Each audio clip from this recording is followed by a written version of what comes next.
Shalom, I am Marlene Oslick, Resolutions Co-Chair. Is something bothering you? You and other people you talk to? How widespread is the problem? It might be time for a new resolution. The resolution process for Women's League. Does it have national or international effect? Put the problem in words. Check previous resolutions. They are on the WLCJ website. The same problem may have used different words. You can update a previous resolution. What is the current background? Go to WLCJ.org, then select About. Next, Resolutions. Download Guide. Then explore the current resolutions. The resolutions are arranged alphabetically by topic or title. We are still working on the best way to list them. So, you have written a resolution or updated a resolution. What is next? The process is fluid and logical. The resolution is proposed. A resolution proposal may come from a variety of sources. Submit it to the Resolutions Committee, and we will get it through the process. The resolution is sent to the Exec Board and Resolutions Committee to be vetted. The writer becomes part of the committee. No rewrites are done without consulting the writer. Resolutions Committee edits the resolution and send it to the Communications Director. The Communications Director checks that the resolution follows the general format of Women's League Conservative Judaism resolutions and edits if necessary. The Communications Director sends an e-blast to all members and posts the current draft on the website for voting and comments. The Resolutions Committee integrates constructive comments into the resolution. The final resolution is sent to the Executive Committee for approval. Then the resolution is posted to the resolution section on the website. Thank you for being part of the process. Hi, I'm Karen Cooker, co-chair of the Resolutions Committee, and I'm coming to you today from the Mid-Atlantic region. Several months ago, the Resolutions Committee wrote a new resolution on a woman's right to choose. If you take a look at the WLCJ website and the resolutions section, as Marlene just mentioned, you will see that Women's League has dealt with this issue before under the heading of health-abortion. We have lately reaffirmed our position because we endeavor to stay responsive, relevant, and true to our beliefs and principles as the interpretation of abortion rights in the United States evolves in state legislatures and is tested in the courts. For example, just 2 weeks ago, the United States Supreme Court upheld the principle that laws cannot place an undue burden on the constitutionally protected right to an abortion. Surely more challenges are coming. After convention, this resolution, which is partway through the process, will be sent to the entire Women's League membership and posted on the website for comment. Constructive suggestions will be incorporated into our resolution. We hope that you will join the process. And I will read the resolution along with you. Support of a woman's right to choose. Biblical and rabbinic sources provide the background for the conservative Jewish response to a woman's right to bodily autonomy and to the relative rights of a woman versus a fetus. This resolution is based upon the 2012 Rabbinical Assembly resolution on this subject. It is also amended from previous Women's League resolutions on abortion rights dated 1976 and 1982. Whereas reverence for life is the cornerstone of our Jewish heritage, and whereas abortion in Jewish law is primarily for the mother's physical or mental welfare, and whereas abortion should be legally available, and whereas Women's League for Conservative Judaism believes that the transmission of religious values is the responsibility of the religious sector, and whereas Women's League for Conservative Judaism believes that freedom of choice is inherent in the civil rights of women. Therefore, be it resolved that Women's League for Conservative Judaism urges its sisterhoods and members to support a woman's right to make her own decisions regarding reproductive issues and to oppose any legislative and judicial attempts to limit options permitting abortions. So I'm Dana Sirkin, and from the North by Northwest region, and am a member of the resolutions team. Lori and I are presenting an updated resolution on equal rights for the LGBTQ+ population. Past resolutions on this topic were posted in 1992 and 2012. Our committee has worked on the update during the past year. It has been sent to the communications director so it can be edited and then posted on the Women's League website to ask for comments from our membership. Following revisions, based upon the comments, it will be voted upon by the Women's League Executive Committee, and once adopted, it will be posted in the resolution section of the Women's League website. Please note in this resolution that you see on the screen that there are quotation marks in both the whereas and the therefore statements that denote quotes from the Rabbinical Assembly website.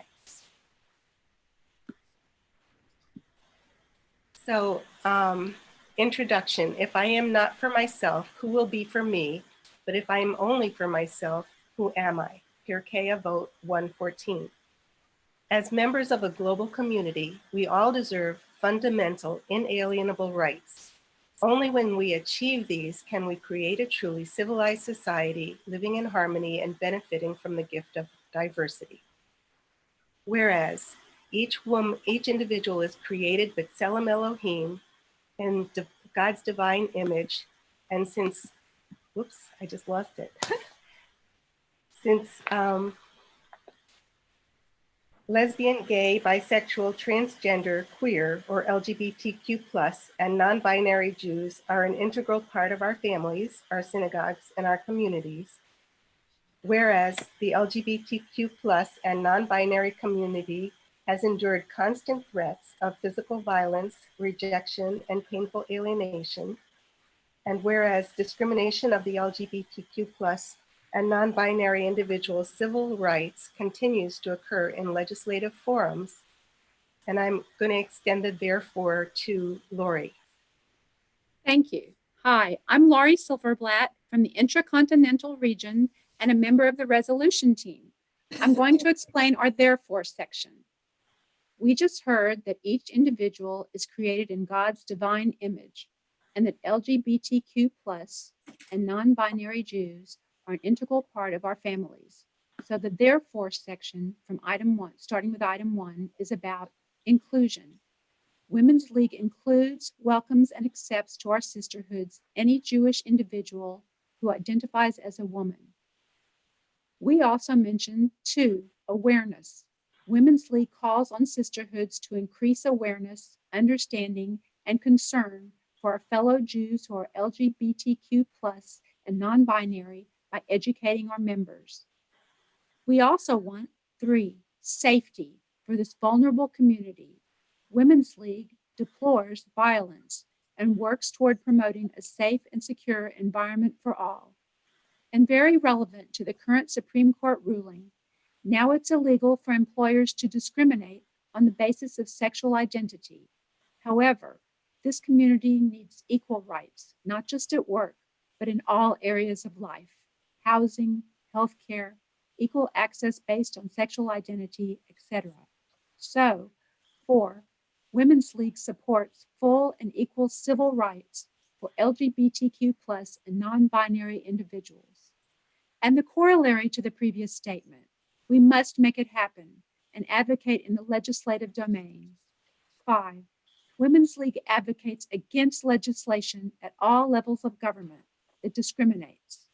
Women's League proactively works at all levels to support legislation that positively addresses equal rights of LGBTQ+ and non-binary individuals. Finally, everyone deserves these basic principles and rights based on human sanctity and dignity. It's our responsibility to treat all humankind with fairness, compassion, and respect. If not now, when? Thank you. Marjorie, have any questions come through on the chat? Yes, they have. Thank you for asking. How did you, the committee, decide on your wording of who qualifies as a member of Sisterhood? I can probably help with that answer. We wanted to be as broadly accepting of people as possible. So the intent is to follow along with Women's League guidelines that basically say a person should identify as Jewish and should identify as a woman to become a Sisterhood member. So that's our basic baseline. It may be that other people, other congregations have to go and follow along with the rabbi as Mara Da'atra to determine if their guidelines to be Sisterhood members will be accepted in that way. Thank you. And also, oh, go ahead. I'm sorry. And also the wording was as per Women's League standards and bylaws, is my understanding. The terminology. I was just going to ask if this is, do not sisterhoods usually have to follow their own rabbis' rulings on these matters? Thank you for answering that before I even asked it. And what happens to these resolutions once they are posted? Who does something with them? I think I'm going to take that one if that's okay with the committee. I think the committee, we've discussed this a little bit, and I think we would answer it this way. Mm-hmm. There's a practical answer, there's an aspirational answer, and there's a historical answer. So practically speaking, what we're hoping is that our sisterhoods will read the resolutions, find the ones that are meaningful and inspiring to them, and create programming. In other words, use the resolution as a call to action for their community of women. And in a moment, you're going to hear a wonderful presentation on advocacy techniques that will help you do just that. Secondly, the aspirational answer is this. From time to time, Women's League for Conservative Judaism is asked to sign on to certain statements of principle or letters that are publicly addressing current events and certain issues. If we have a posted resolution on an issue, our leadership views that as an endorsement by our organization of that particular viewpoint. And then they will go ahead and they will sign on to a letter or a statement of principle based on the resolution. Lastly, there's a historical answer. All of our resolutions become part of a historical archive. If you ever have a few moments, and maybe you do because you're at home a lot, go check out the historical archive on the website. All the past resolutions are there, going back many decades. It's really fascinating reading when you read about the issues that Women's League has concerned itself with over the decades. And not only fascinating, but you will be very, very proud when you read them, because you will see how many times Women's League has been on the right side, not politically right, the correct side of history. So I think that's how we would answer that question. Okay, which brings us to our next question, which is very much related to going through the historic records. One of our participants would like to know if any, and I'm sure more than one would like to know, but one is posted, have any resolutions been reversed in later years? In other words, we went for we decided with point A, and years later we realized, no, point B. I've been on the committee a very, very long time, and I haven't actually seen anything get totally reversed. We've revisited, we've had changes from the rabbinical assembly on things, and we've integrated and updated resolutions, but I haven't noticed that any of them were reversed. Anyone else on the committee ever notice anything like that, where we went one way and then went the other? Shalom, it's Rabbi Wollensfield. I'm the executive director. So I think just as Marlene had said, we may revisit issues and look at them differently when times have changed. And it's actually really fascinating if you look at our website to look at some of the topics that have been spoken about over the years. So we might not have reversed it, but as history progresses, so do we. So our thinking has not necessarily changed, but progressed. Evolved. Evolved, that's the right word, exactly. It's a good word.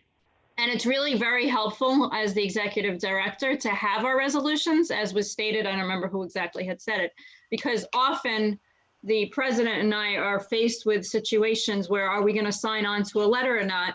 And we'll ask the executive committee, or if we have a resolution on that topic already, we'll know we have a stand on it already. And that's like the endorsement of, yes, go ahead, sign on to that letter. Thank you, Rabbi, for adding that really relevant point. And someone else has asked, are we looking at anti-racism issues currently being addressed in the media? I'll answer that. Yes, we've got a resolution pretty well ready to be presented, but we didn't choose to add that in since it became kind of last minute. But yes, we have a resolution titled Racial Justice. Good for us. Rabbi, did you have something to add? I was going to say, as one of the main agencies of the JCPA, the Jewish Council of Public Affairs, we had a think tank, I think it was last week, with all the different head agencies of the JCPA speaking about this exact topic of racial injustice and what we're doing with it. And there's going to be some group training and discussions and some think tanks about it. So we are looking at it. And there's some situations where we've signed on to some letters as well, as we all need to think about all lives, similar to what I spoke about in my teaching for Psalm 150, Kol HaNeshamata Hallelujah, Hallelujah, that every breath and soul is necessary, and breathing issues have really made us realize, V'ahavta l'reacha kamocha, love your neighbor as yourself, that we really need to put our money where our mouth is and love our neighbors. So I want to thank all our women here. I'm going to step back now and let you all talk, but it's good to see everybody engaged in the conversation. Just really, what I'd like to say about that is keep an eye out, because we don't do these resolutions in secret. And we post and we invite comments, and we very seriously listen to the comments. And we're a very big and geographically diverse organization. There are differing opinions from time to time. We are always respectful. We listen and learn from each other.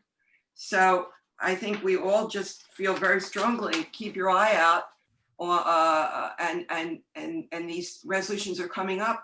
Please comment. Please join the process.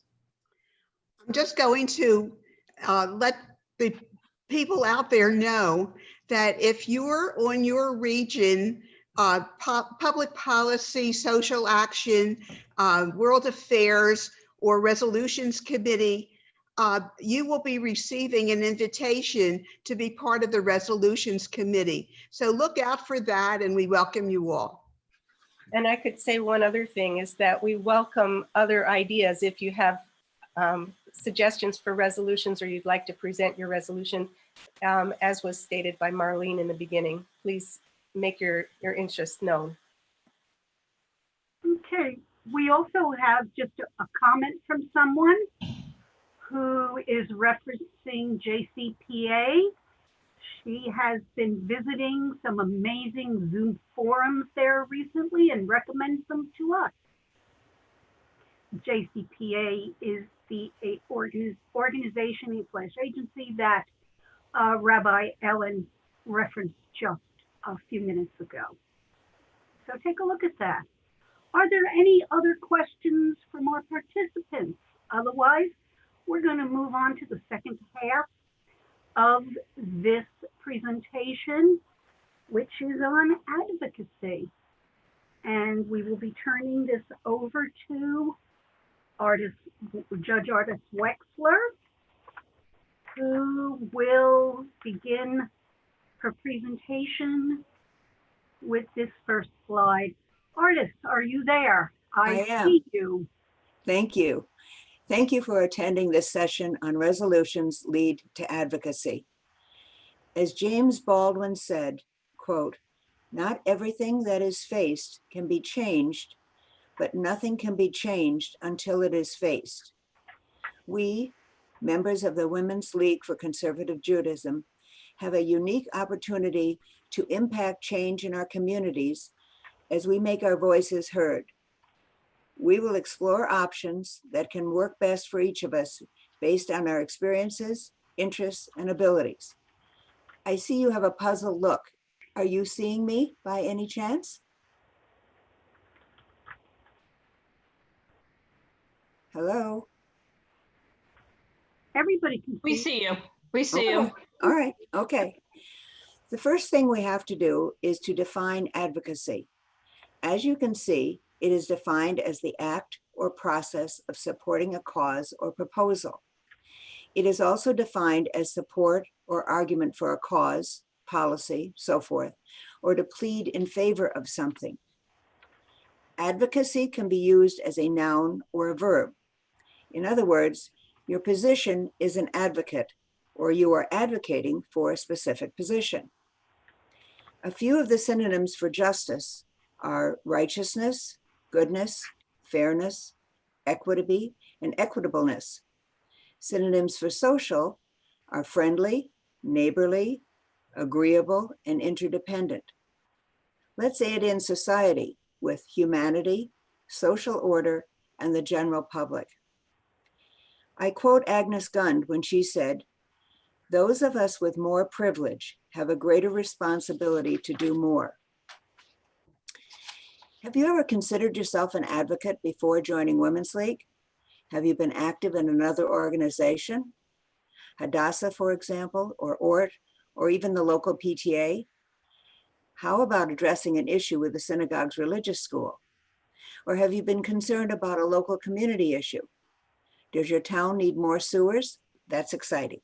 Or another traffic control light near your house? What about support for the food stamp or SNAP program? If you have specific interests, then you can become an advocate.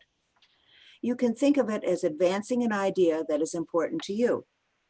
The process is not difficult, and you would be surprised when you think about it to find that you've been an advocate many times in the past.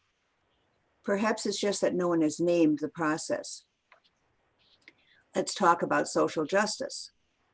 Rabbi Abraham Joshua Heschel reminds us that, quote, "Morally speaking, there is no limit to the concern one must feel for the suffering of human beings. That indifference to evil itself in a free society, some are guilty, but all are responsible." In our tradition, we have many examples of expressing our concern for our society. In most cases, our leadership, both secular and clerical, have offered guidance in how we could and should involve ourselves. As it is said in Micah 6:8, "And what does the Lord require of you? To act justly, to love mercy, and to walk humbly with your God." Why should you get involved? Generally speaking, we get involved because of something in which we have an interest. We've read an article or heard a speaker, and the subject has piqued our interest. Perhaps a friend has invited you to a meeting because he or she is interested in the topic, and now you feel a connection. Here's where Women's League can provide the impetus. The Women's League website has literally a trove of information on so many topics. Even a cursory glance at the list of resolutions that have been adopted over the years can provide ideas for successful sisterhood programming. Not the least is seeking more information about local current events, and we've actually seen enough of that in the last few months from months of programming. You can learn something new and you can share it with others. I repeat, regardless of political affiliation, social justice has no limits or boundaries. The only limits are those which you impose on yourself. You can use Women's League as a base for your social justice advocacy. So let's get down to the basics of advocacy. Why get involved? First, because you most probably want to. Yes, you can go along because someone asked you to do something, but unless you have an interest, you won't stay with it. We have plenty of examples where women have taken responsibility for change. A few months ago, we read in the book of Esther how Esther addressed the subject of human responsibility in the face of great evil. How to get involved? Listen to others and learn from them. Ask questions, read, attend meetings, and even pay attention to junk mail, as there might just be a subject in which you are unfamiliar. Be visible, see and be seen. You can observe meeting protocol and learn the governmental process firsthand. Do you remember The Music Man? There was a great lesson in that song about knowing the territory. Knowledge is a very good thing. Take advantage of it. Coach yourself to listen carefully at events. Read the handouts and ask more questions. If you already belong to an organization, check out their websites to see as if there's an issue in which you might develop another interest. You want to gain familiarity with the process of communication with elected officials and other policy makers. Perhaps you've read something which might make you think about joining an organization. Does it speak to you? A recent issue of Hadassah magazine highlighted many Jewish women of different political backgrounds, the commonality of which was a desire to change situations. Sandy Pappas was the first Jewish woman to head the Minnesota Senate. She cited Tikkun Olam as her guiding principle. Ellen Cohn of Houston says that Judaism informs her human rights agenda. Renee Alterman of Georgia began her involvement when she found a dearth of playgrounds for her then toddler son. Daphne Michelson Janay of Colorado referred to herself as the, quote, mommy legislator, unquote, for her work to replace reduced cost lunches with free ones when she discovered impoverished children couldn't afford to eat at school. Esther Fieldman, my mother, founded a local unit of the League of Women Voters and was the first Jewish woman in the Minnesota State House of Representatives advocating for agricultural issues. All these women became involved because they saw a need. Our ethics inform our behaviors. Even if we're not sure how we'll be seen, we cannot not do it. Rabbi Tarfon said, "You are not required to finish the task, but neither are you free to desist from it." Each of us can do our part to be a part of the bigger picture. If you are currently donating to an organization, explore the causes so you know where your money is going.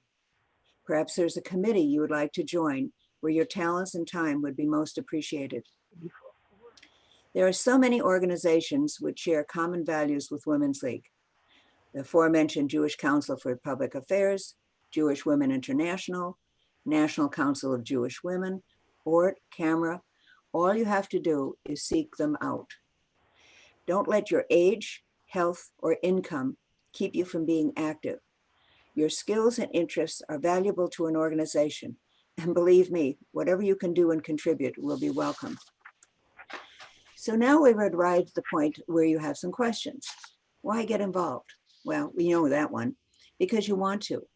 You've identified an issue, and here are a few more. Housing, transportation, climate, garbage pickup, city government, comprehensive plans, social actions, education. You get the picture. One of the most glaring examples of issues that cry out to be addressed is food insecurity. This represents an increasing social justice today, not in somewhere else, but here in our country, here in our own communities. Might I suggest becoming acquainted with Mazon, a Jewish response to hunger? Surely you can find a place for yourself to advocate within your communities on behalf of your fellow human beings. Set your parameters. Explore a new possible cause. Do the research. Focus on two aspects of that. Make an action plan, setting a timeline for your own agenda. Short steps are fine in the beginning as you acclimate yourself. Actually, if we were meeting in person, I'd be asking you about your current involvement and what you've done in the past. How do we intertwine our interests in programming for a Women's League event? Let's suppose that you're doing your programming for the upcoming year and we're still in the same lockdown due to the virus. Zoom can become your new best friend. Zoom calls can be held without cost, and this is a big plus. The women who develop programs usually meet via Zoom. We all know you don't have to dress for the meeting, and everyone brings their own treats.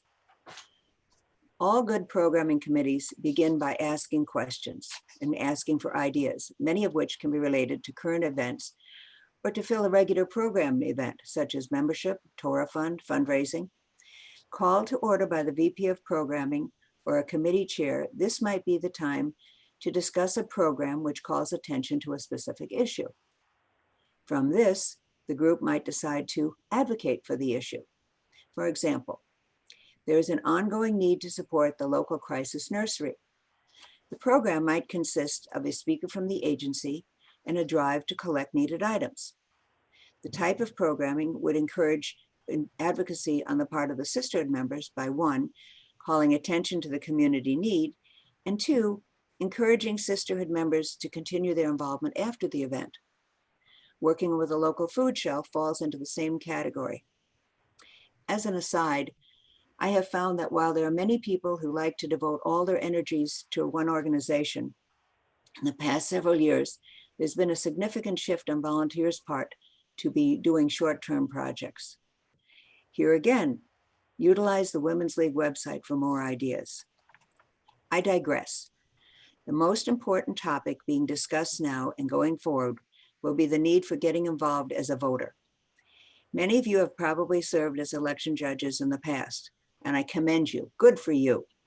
I have been an election judge for the better part of 40 years and have found it to be one of my most fulfilling activities. The reality today is that the number and percentages of Jewish voters has actually gone down over the past years. You can advocate everywhere and everywhere and everywhere about the importance of this common sense activities. A nonpartisan connection is the League of Women Voters. They can always use more volunteers. Voting is the consummate extension of our values. How to get involved? Well, we've covered that one. You're intelligent and know how to ask questions and get the answers. Remember, I said we'd get to this topic. Another way is communication. Which communication methods best serve your purposes? Well, there's no single answer. Perhaps a combination of land mail, email, phone, text, and other forms of social media suits your needs. Each has its own strengths and weaknesses. Who should you involve? Let's start with your family, your friends, your sisterhood, your walking group, even your Maj group. Once you've identified your interests and gathered information, you are in a position to inform others. Your enthusiasm will go a long way towards involving others, and the biggest plus is that there is strength in numbers. Where to get involved? This might be attending an interest group, making phone calls. In the old days, you could go someplace and stuff envelopes, but there's still some paperwork to do. The camaraderie of working with others on a common cause is invigorating. What to do? Ask around and you'd be surprised to find how many other people share your interests and can offer ideas, support, and friendship as you expand your own horizons. Here's an example of how you can be active, and it doesn't cost very much except for your time. Let's assume you're going to visit with an influencer. An appointment is set up for you and perhaps a few others. It's important to create your message. Identify a few key points to highlight the issue based on your audience. Who are you addressing? And review the issue background. This is your opportunity to sell your product. Be familiar with it. Relate the issue to your own story. Why do you care about the issue? How it impacts you or your family or your community, and why action is needed. If you're going as part of a group, assign specific bullet points to each person. Prepare to answer questions and overcome objections to the best of your knowledge. Never, never provide an answer unless you know the answer. Be prepared to say, I don't know, but I or someone will get back to you, and make sure you do. Always follow up, follow up, follow up. When do you advocate? When the time is right. Some causes have ongoing year-round activities, while others are more seasonal. If you're choosing a local issue, then perhaps it involves attending and speaking up at a city council meeting. Remember the sewers and the street signs? Or going to your children's or your grandchildren's PTA meetings. Here's one. You have a relative or friend in a care facility, and you want to make sure that the services provided are the best. One area which we haven't discussed is writing letters to your local newspaper or to your local political and nonpartisan representatives. It used to be a standard understanding that if someone made a phone call, this took a little effort. If a letter was written, this took more effort and you had to buy a stamp. The person to whom it was addressed knew it took more effort, but if the advocate called and wanted to meet with the local influencer, then this was really serious. You want to get comfortable with creating your message and delivering it by various means. At this time, you needed to prepare yourself. Know your issue, have your facts, be personable, keep your meeting time to a limit to get your points across. Go with another person or a small group. NCJW and Hadassah are really good at setting up these meetings, and enjoy yourself. Remember, you are the constituent and your opinion is important. Even if your representative is not known to be a supporter of your cause, you are providing that person with information of which they might not be aware. Are there any downsides to advocacy and a commitment to social justice? Actually, in my opinion, there aren't. And while there are so many resources available to you through Women's League, here are just a few words of caution. 1, don't lose sight of the bigger picture. 2, don't get burned out before you get started. 3, don't become discouraged if every person with whom you speak about your issue isn't as into it as you are. Don't give up the first time you run into a roadblock. That's why there are detours. I cannot stress enough that you are exceptional women. If you weren't, you wouldn't be here to begin with. I leave you with one more thought and perhaps a new concept. When should you get involved? Now. Get off your butt and participate. Thank you. Marjorie, are there some questions? Well, wow, Artis, that was a lot of information. And I'm sure that our participants are all sitting here and digesting it. But we do have a few questions and a comment. First of all, I am guilty, as are others, of assuming that everyone knows what acronyms mean. So, JCPA, Jewish Council for Public Affairs. So now you know its real name. And let's ask you a question. Artis, you mentioned several Jewish organizations with whom to become involved.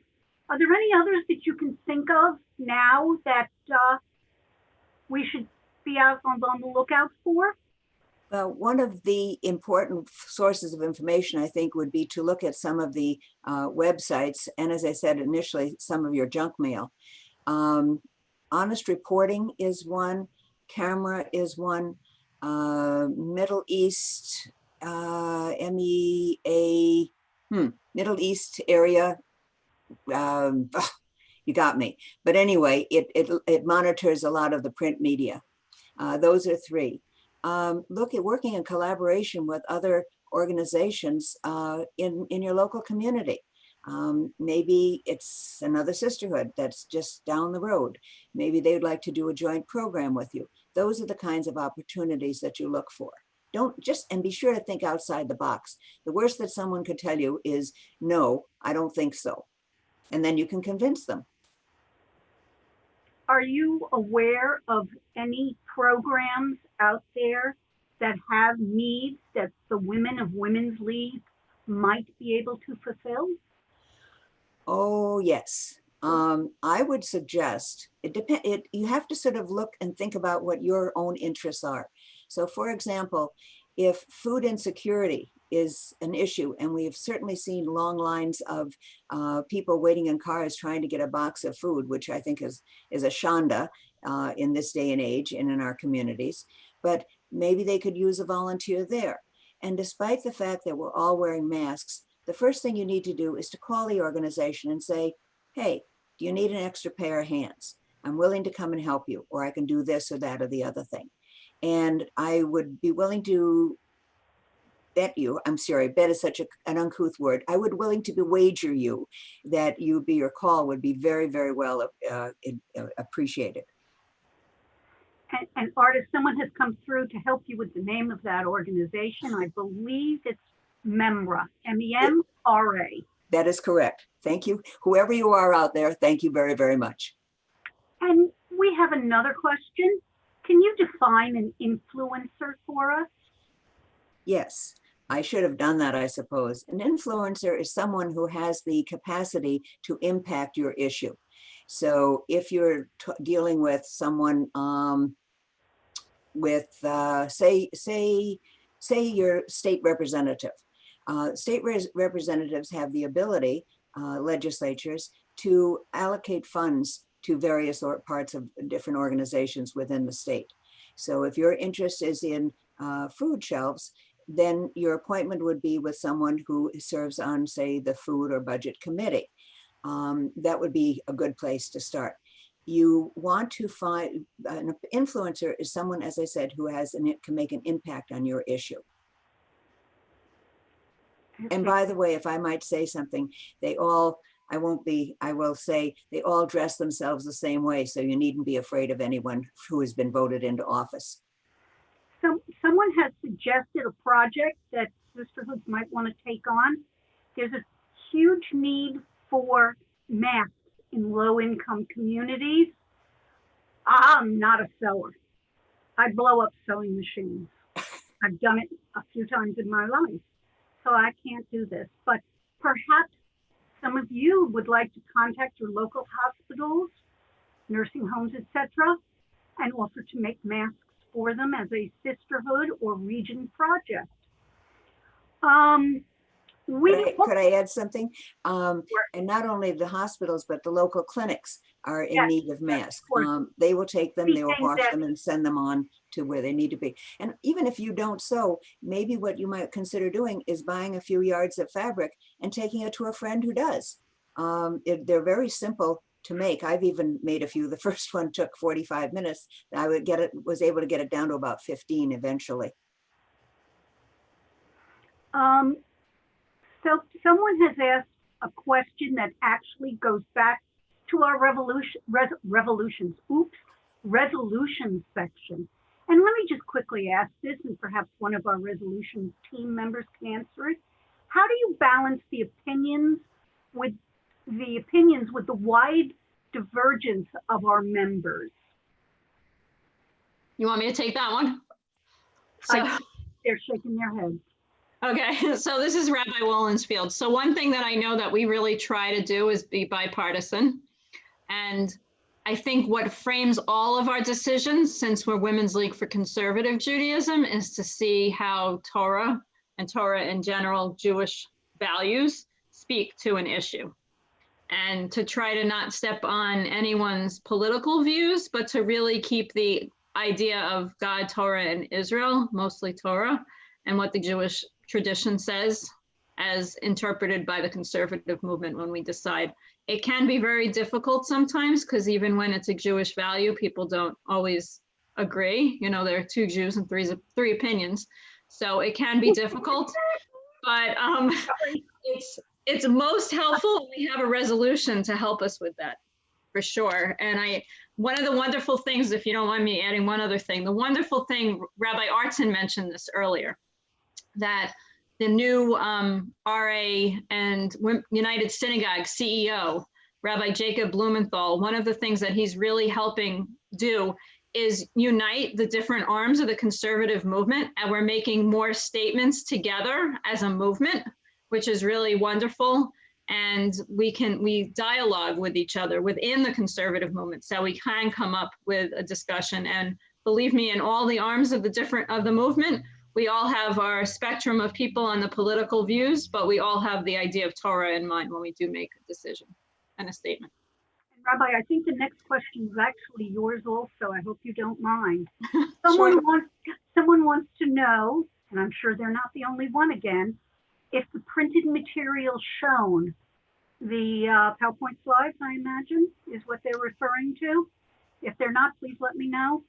If the printed information shown is going to be available to everyone after the meeting. Oh, an easy question. That's easy. Okay, good. No, Yes.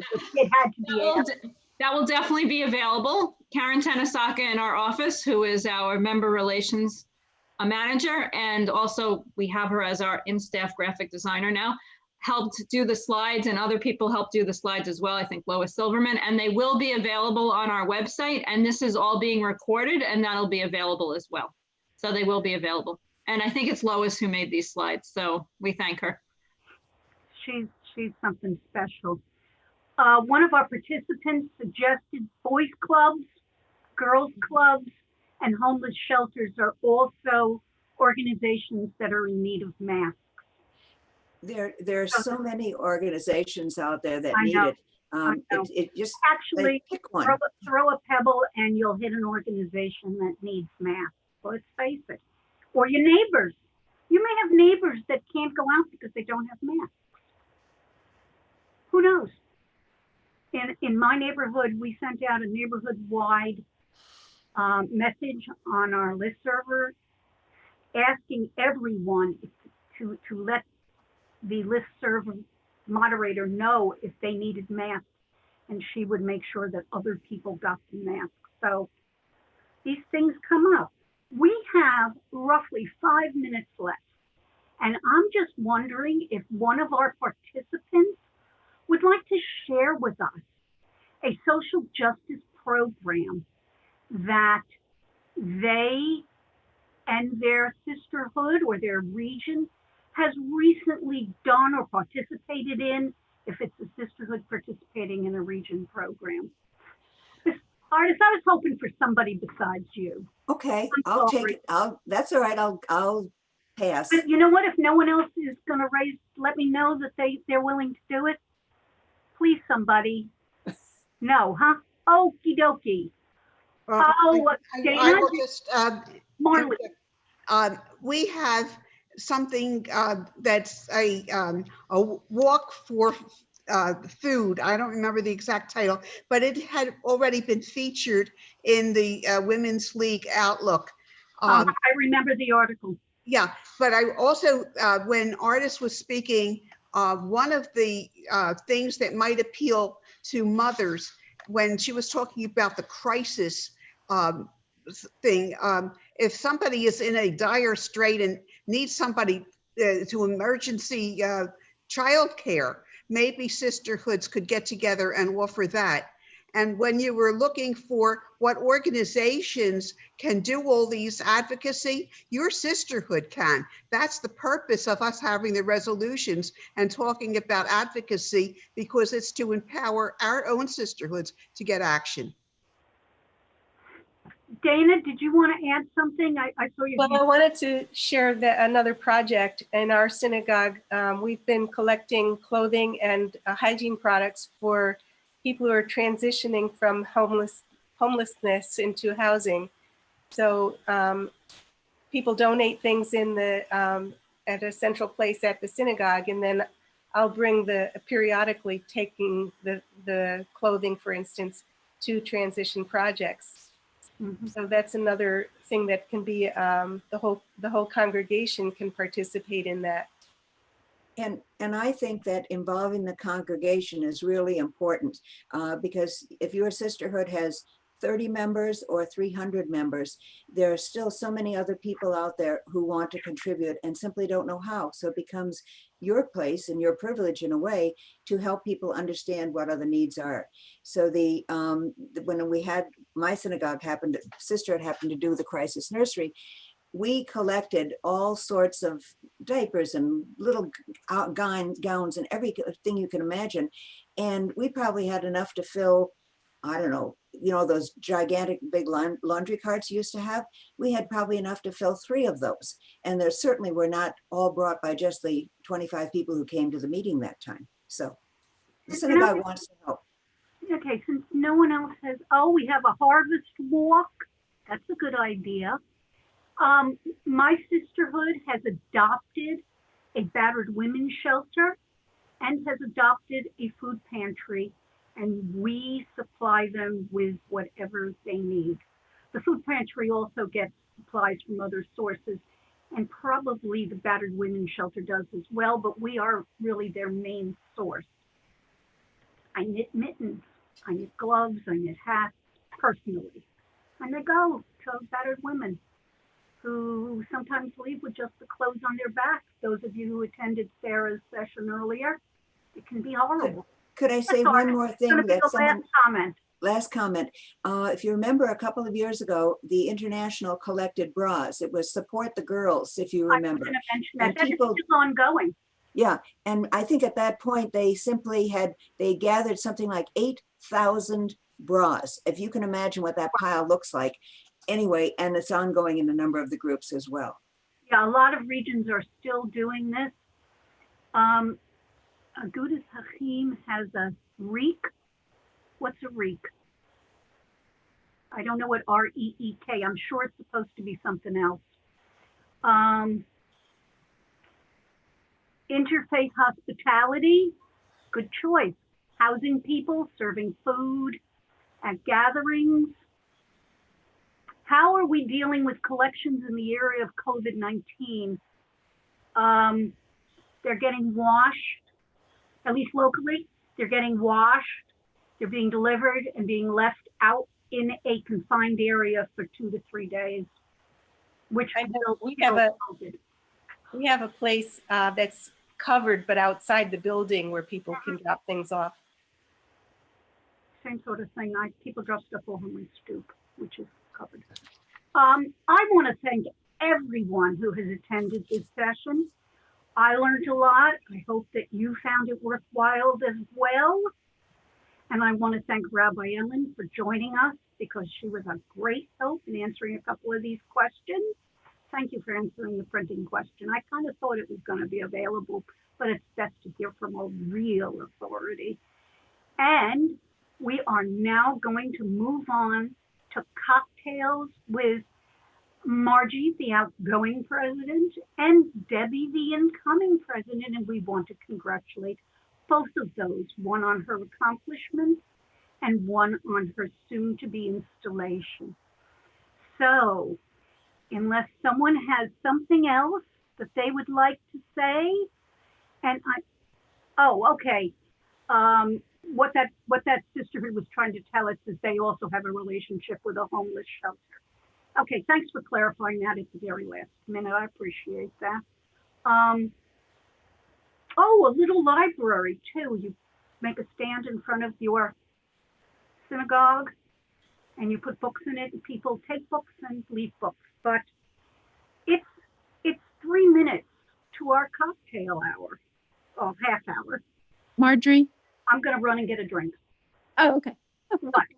I was just going to tell you, we did a canned food drive, but we made it a curbside canned food drive. So we just sort of modified it for COVID. What an excellent idea. Yeah. Again, these were great ideas, lots of information, and I hope you all thought you spent a worthwhile hour with us. Thank you for joining this group. See you at cocktails. Bye-bye.